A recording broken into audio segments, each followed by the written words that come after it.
ಭೀಮ್ ಧ್ವನಿ ನ್ಯೂಸ್ಗೆ ಸ್ವಾಗತ. ಮತದಾರ ಪಟ್ಟಿ ವಿಶೇಷ ಪರಿಷ್ಕರಣೆಗೆ ಚಾಲನೆ. ಮತದಾನ ಪ್ರತಿಯೊಬ್ಬ ನಾಗರಿಕನ ಹಕ್ಕು ಮತ್ತು ಕರ್ತವ್ಯವಾಗಿದೆ. ಚುನಾವಣಾ ಆಯೋಗದ ನಿರ್ದೇಶನದಂತೆ ಜೂನ್ 30 ರಿಂದ ಜುಲೈ 29 ತನಕ ಮತದಾರ ಪಟ್ಟಿಯ ವಿಶೇಷ ಸಮಗ್ರ ಪರಿಷ್ಕರಣೆ ಕಾರ್ಯ ನಡೆಯಲಿದ್ದು, ಸಾರ್ವಜನಿಕರು ಸಕ್ರಿಯವಾಗಿ ಪಾಲ್ಗೊಳ್ಳಬೇಕು ಅಂತ ಚುನಾವಣಾ ಅಧಿಕಾರಿ ಸತೀಶ್ ಕುಮಾರ್ ಎಂ ಕರೆ ಕೊಟ್ಟಿದ್ದಾರೆ.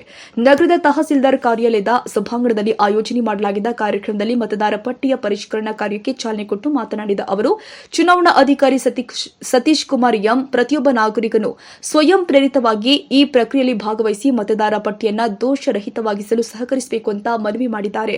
ತಹಸೀಲ್ದಾರ್ ಮಲ್ಲಿಕಾರ್ಜುನ ಹೆಗ್ಗನ್ ಅವರ ಮಾತನಾಡಿ, ಮತದಾರ ಪಟ್ಟಿಯನ್ನು ನಿಖರ, ಪಾರದರ್ಶಕ ಹಾಗೂ ದೋಷರಹಿತವಾಗಿಸುವುದು ಈ ಪರಿಷ್ಕರಣೆಯ ಮುಖ್ಯ ಉದ್ದೇಶವಾಗಿದೆ. ಬೂತ್ ಮಟ್ಟದ ಅಧಿಕಾರಿಗಳು ಮನೆ ಮನೆಗೆ 3 ಬಾರಿ ಭೇಟಿ ಕೊಡಲಿದ್ದಾರೆ.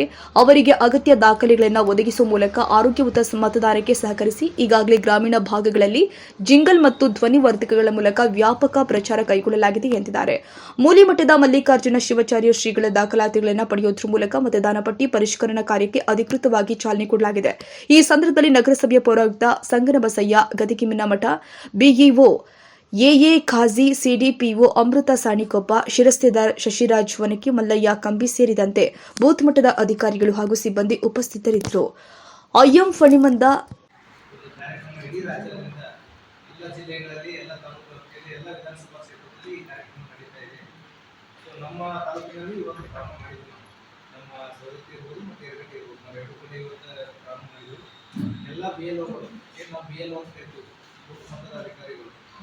ಅಗತ್ಯ ಮಟ್ಟದ ಅಧಿಕಾರಿಗಳು ಪ್ರತಿಯೊಬ್ಬರ ಮನೆಗೆ ಬಂದು ಅವರ ಎನ್ಯುಮರೇಷನ್ ಫಾರ್ಮ್ ಅಂತ ಹೇಳ್ತೀವಿ, EF ಅಂತ ಹೇಳ್ತೀವಿ. ಎನ್ಯುಮರೇಷನ್ ಫಾರ್ಮ್ ಆಲ್ರೆಡಿ ಏನು ನಮ್ಗೆ ಕೊಟ್ಟಿಸೋದಲ್ಲ, ಅದು ಪ್ರಿಂಟೆಡ್ ಫಾರ್ಮ್ ಬಂದಿದೆ.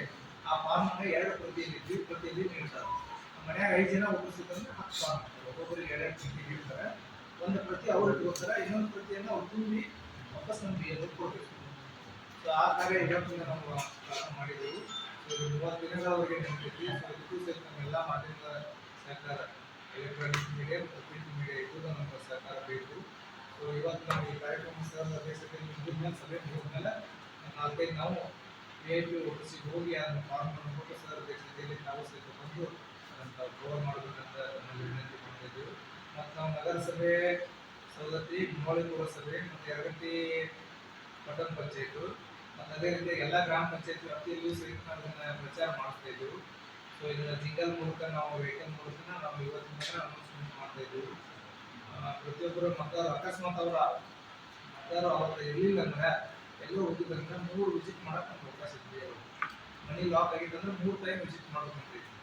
3 ಟೈಮ್ ವಿಸಿಟ್ ಮಾಡಬೇಕು, ಅದು ಫಾರ್ಮ್ ಕೊಡಬೇಕು, ವಾಪಸ್ ಫಾರ್ಮ್ ತಗೋಬೇಕು. ಸೊ ಇದು ಯಾಕೆ ಮಾಡ್ಬೇಕು ಅನ್ನೋದು ನಿಮ್ಗೊಂದು ಪ್ರಶ್ನೆ ಇರ್ತೈತಿ. ಸೊ ಯಾಕೆ ಮಾಡ್ಬೇಕಂದ್ರೆ, ಇದು ಮತದಾರ ಪಟ್ಟಿ ಪರಿಷ್ಕರಣೆ ಇರೋದ್ರಿಂದ ನಮ್ಮ ವೋಟರ್ ಲಿಸ್ಟನ್ನು ನಾವು ಯಾರು ಎಲಿಜಿಬಲ್ ಒಪ್ಪಿಸಿರ್ತಾರೆ ಅವರೆಲ್ಲ ಡೆಲೀಟ್ ಆಗ್ತಾರೆ. ಎಲಿಜಿಬಲ್ ಒಪ್ಪಿಸಿ ಯಾರು ಒಪ್ಕೋಬಾರ್ದು, ಎಲ್ಲರೂ ಮತದಾರ ಪಟ್ಟಿ ಸೇರ್ಪಡೆ ಆಗಬೇಕು. ಇದೊಂದು ವಿಶೇಷ ಕಾರ್ಯಕ್ರಮ ಭಾರತ ಚುನಾವಣಾ ಆಯೋಗದ್ದು. ಸೊ ಇನ್ನು ಎಲ್ಲರೂ ಇದರಲ್ಲಿ ನಾವು ಭಾಗವಹಿಸಬೇಕು. ನಮ್ಮದು ನಾವು ಚೆಕ್ ಮಾಡ್ಕೋಬೇಕು. ನಾವು ಒಬ್ಬರು ಮತದಾರ, ನಾವು ಆಫೀಸರ್ಸ್ ಇರ್ಬೋದು, ಮೀಡಿಯಾದವ್ರು ಇರ್ಬೋದು, ನಾವು ಬಿಸ್ನೆಸ್ ಮೆನ್ ಇರ್ಬೋದು, ರೈತರು ಇರ್ಬೋದು, ನಾವು ಸ್ವಾಮೀಜಿ ಇರ್ಬೋದು, ನಾವು MLA ಇರ್ಬೋದು, MP ಇರ್ಬೋದು, ನಾವು ಒಬ್ಬರು ಮತದಾರ ಬೇಸಿಕಲಿ. ಸೊ ನಾವು ಒಬ್ಬರು ಮತದಾರರಿಂದ ನಾವು ಸಹಿತ ನಮ್ಮ ಮತದಾರ ಪಟ್ಟಿಯಲ್ಲಿ BLO ಬಂದಾಗ ನಮ್ಮದು ಚೆಕ್ ಮಾಡ್ಕೊಂಡು ನಾವು ಫಾರ್ಮ್ ತುಂಬಿ ಅವ್ರಿಗೆ ಸೇವ್ ಮಾಡಿಕೊಡ್ಬೇಕು. ಈ ಕಾರ್ಯಕ್ರಮ ನಮ್ಮ ಸುತ್ತಮುತ್ತ ಏನಾದರೂ ನಮ್ಮ ಮನೆ ಆಜುಬಾಜು ನಾವು ತಿಳುವಳಿಕೆ ನೀಡಬೇಕು. ನಾವು ಸಹಿತ ಈ ಒಂದು ರಾಷ್ಟ್ರೀಯ ಕಾರ್ಯಕ್ರಮದಲ್ಲಿ ಭಾಗವಹಿಸಬೇಕು ಅಂತ ನಮ್ಮೆಲ್ಲ ವಿನಂತಿ ಮಾಡ್ತಾ ಸಾಹೇಬರ ಈ ಕಾರ್ಯಕ್ರಮವನ್ನು ಉದ್ದೇಶಿಸಿ ಮಾತಾಡ್ತಾರೆ. ಹೇಳಿದ ರೀತಿಯಲ್ಲಿ ಮಾಹಿತಿಯನ್ನು ಕೂಡ ಸರಬರಾಜು ಮಾಡಿದ್ದೇನೆ. ನಾನು ಮುಖ್ಯವಾಗಿ ಹೇಳ್ಬೇಕಂತ ಹೇಳಿದ್ರೆ, ಈ ಒಂದು ವಿಶೇಷ ತೀವ್ರ ಪರಿಷ್ಕರಣೆ ಒಂದು ಭಾರತ ಚುನಾವಣಾ ಆಯೋಗದ ಒಂದು ಆದೇಶದಂತೆ ನಮ್ಮ ರಾಜ್ಯದ CEO ಅವರು ಮತ್ತು ಜಿಲ್ಲೆಯ ಚುನಾವಣಾಧಿಕಾರಿಗಳು ಇವರೆಲ್ಲರ ಒಂದು ನಿರ್ದೇಶನ ಹಾಗೂ ಮಾರ್ಗದರ್ಶನದಂತೆ ನಾವು ಈ ಕಾರ್ಯಕ್ರಮವನ್ನು ಈ ಒಂದು ಮತಕ್ಷೇತ್ರದಲ್ಲಿ ಹಮ್ಮಿಕೊಂಡಿದ್ದೀವಿ. ಇದರಲ್ಲಿ ಭಾಳ ಮುಖ್ಯವಾಗಿ BLOಗಳು ಮನೆ ಮನೆಗೆ ಹೋಗಿ ಈ ಒಂದು ಕಾರ್ಯವನ್ನು ಮಾಡ್ತಾರೆ. ನಾನು ಮಾಧ್ಯಮದ ಒಂದು ಮೂಲಕ ಎಲ್ಲ ಮತದಾರರಿಗೆ ನಾನು ಕೇಳ್ಕೊಳ್ಳೋದೇನೆಂದರೆ, ಈ ನಮ್ಮ 17 ಸವದತ್ತಿ ಎಲ್ಲಮ್ಮ ಮತಕ್ಷೇತ್ರದ ಎಲ್ಲ ಮತದಾರರು ಈ ಒಂದು ಕಾರ್ಯದಲ್ಲಿ ಅವರು ಕೂಡ ಪಾಲ್ಗೊಳ್ಳಬೇಕು ಮತ್ತು ಈ ಒಂದು ಕಾರ್ಯಕ್ರಮಕ್ಕೆ ಅವರು ಸಹಕಾರ ನೀಡಬೇಕು. ಇದು ನಿಮಗೆಲ್ಲ ಗೊತ್ತಿದೆ, ಒಂದು ನಾವು ಮತದಾನ ಅನ್ನೋದು ಒಂದು ಪ್ರತಿಯೊಬ್ಬರ ಮತದಾರರಿಗೊಂದು ಹಕ್ಕನ್ನು ನಮ್ಮ ಸಂವಿಧಾನ ಕೊಟ್ಟಿದೆ. ಆ ಹಕ್ಕನ್ನು ಚಲಾವಣೆ ಪ್ರತಿಯೊಬ್ಬರು ಮಾಡಬೇಕು.